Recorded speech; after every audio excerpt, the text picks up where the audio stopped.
प्यारे बच्चों, कैसे हैं आप सब। PW एकेडमी में आपका बहुत बहुत स्वागत है। आज हम कक्षा 2 हिंदी व्याकरण का पाठ 2 वर्ण और वर्णमाला के बारे में पढ़ेंगे। तो चलते हैं अपनी कक्षा की शुरुआत करते हैं। इसमें आप एक चित्र देख रहे हैं और इस चित्र में एक अध्यापक बच्चों को पढ़ा रही है।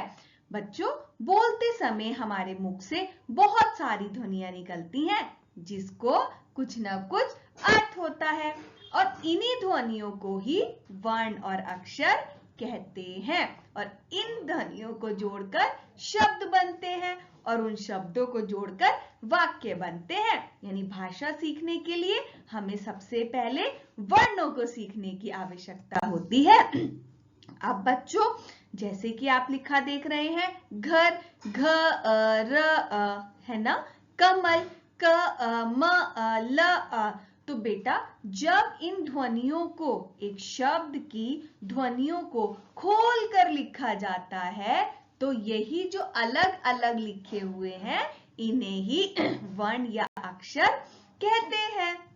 अब बच्चों, आपको पता है, और जब वर्णों को एक निश्चित क्रम में लिखा जाता है तो वह वर्णमाला बन जाती है। आप सभी को वर्णमाला आती है ना? आती है, बिल्कुल आती है। वर्णमाला जो है हिंदी में 2 प्रकार से विभाजित है, स्वर और व्यंजन। तो चलो स्वर को मेरे साथ दोहराओ। अ आ, इ ई, उ ऊ, रि इ ऐ, ओ औ, है ना। यह स्वर होते हैं। हिंदी भाषा में 11 होते हैं। ठीक है। स्वर क्या होता है? जिन वर्णों को बोलने के लिए हमें किसी भी अन्य वर्ण की जरूरत नहीं होती, यानी इनके जो उच्चारण होता है यह सिर्फ इन्हीं के द्वारा होता है, इसमें किसी और स्वर की आवश्यकता नहीं होती, वह स्वर कहलाते हैं। इसी प्रकार से व्यंजन होते हैं। अब लेकिन व्यंजन का उच्चारण करते समय हमें स्वर की सहायता लेनी पड़ती है, उन्हें व्यंजन कहते हैं। जैसे हमने जब घर पढ़ा था तो घ र यानी प्रत्येक व्यंजन में स्वर की सहायता लेनी पड़ती है। तो चलिए हम स्वर व्यंजन को पढ़ते हैं और व्यंजन 33 होते हैं, यानी 33 पढ़ते हैं व्यंजन पे। मेरे साथ साथ दोहराइए। क ख ग घ ण च छ ज झ ण ट ठ ड ढ ण त थ द ध न प फ ब भ म य र ल व श स स ह।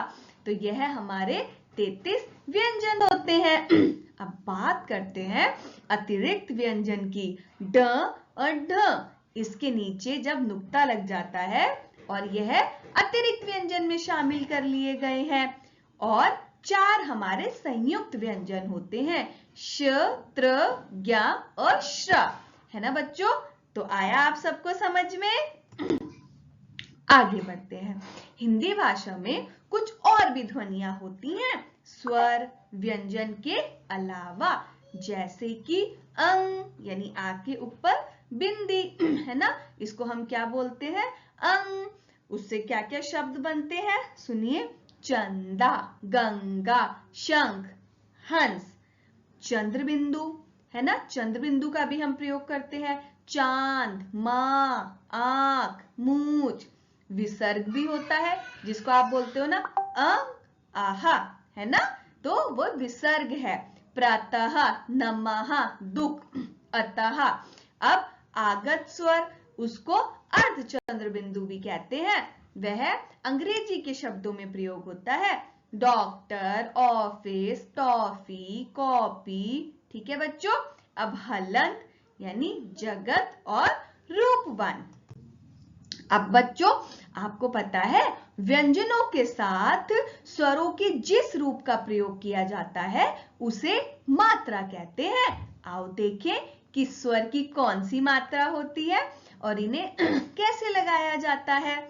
अब देखो, सबसे पहले आ की कोई मात्रा नहीं होती है, इसका सिर्फ और सिर्फ उच्चारण में इसकी आवाज शामिल होती है। जैसे क जमा अ, क, और उसका शब्द कल। का जमा अ का, यानी शब्द कान। ई, छोटी ई की मात्रा, का जमा ई की, उससे शब्द का ई की ता आ ताब, किताब। बड़ी ई की मात्रा, का जमा बड़ी ई की मात्रा की, है ना, इसका शब्द कील। का जमा बड़ी ई कील, कील। उ, का जमा उ कु, यानी कुल। ठीक है, आगे बढ़ते हैं। का जमा उ कु, यानी कूद। री, का जमा री क्री, तो क्री से क्या शब्द बना, कृषक। का जमा ए के, का पे ए की मात्रा, के ला आ, केला। का पे बड़े ए की मात्रा, कई, है ना, का के लाश। का जमा ओ को, कोयल। का जमा औ कौ, कौआ। ठीक है बच्चों, तो हमने क्या जाना, व्यंजनों के साथ किन किन मात्राओं का प्रयोग किया जाता है। अब बच्चों बात आई अभ्यास की, तो शुरू हो जाइए अभ्यास के लिए। नीचे दिए गए कुछ शब्द हैं, इनके वर्णों को अलग करके लिखना है। जैसे नल, है ना, तो न हलंत, इसमें हलंत लगाते हैं जब हम उसकी स्वर की ध्वनि को बताते हैं। न अ ल अ, नल, है ना।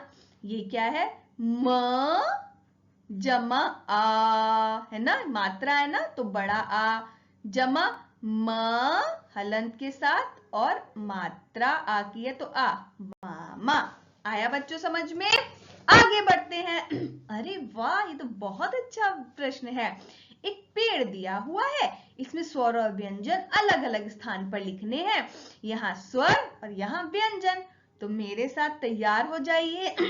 सबसे पहले हम लेते हैं यहां से आ क्या है हमारा, बिल्कुल सही, स्वर है, तो हम उसको स्वर के नीचे लिख देंगे। ठा क्या है हमारा, व्यंजन है, तो हम उसको व्यंजन के नीचे लिख देंगे। शा क्या है हमारा, बोलो बोलो, बिल्कुल सही, व्यंजन है। अब जा क्या है हमारा, बिल्कुल सही, व्यंजन है। गा क्या है हमारा, बिल्कुल सही, व्यंजन है। आपे एक की मात्रा इक, ये क्या है हमारा, स्वर है। इक बिल्कुल सही, ये भी स्वर है। और च ये भी स्वर है। और उ, ये उ स्वर है, और चा व्यंजन है ना बच्चों। आया ना मजा स्वर और व्यंजन को अलग अलग लिखने में। आगे बढ़ते हैं। अच्छा बच्चों, आज हमने वर्ण और वर्णमाला के बारे में सीखा। कैसा लगा आप सबको, है ना।